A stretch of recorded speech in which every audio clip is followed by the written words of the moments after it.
Mga tindahan sa isang barangay sa Ilocos Sur, sorpresang ininspeksyon ng otoridad. Ang detalye sa report.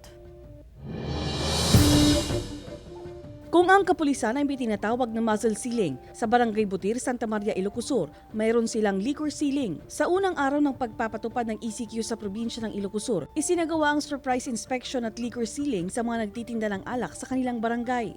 Nilagyan po namin ng silang mga ito, lahat ng mga alak, pati yung mga nasa rep, binuksan po namin, ang nilabas namin. Isa-isang sinelyohan at nilagyan ng pirma ang bawat karton ng alak. Naka-inventory din umano ang mga ito para mamonitor kung nagalaw ang bawat karton. May parusa umano ang bawat lalabag dito. Once po na natuklasan po namin na nag-violate siya, bibigyan po siya ng disciplinary action regarding po sa pagre-renew ng business permit o lisensya this coming year. Positibo naman ang naging reaksyon ng ilang store owner gaya ni Mang Ray na halos 10 taon na nagbebenta ng alak. Mas maganda to kasi may iwas natin yung pagkalat ng virus kasi di natin alam kasi di isa yung baso nila, makulit talaga.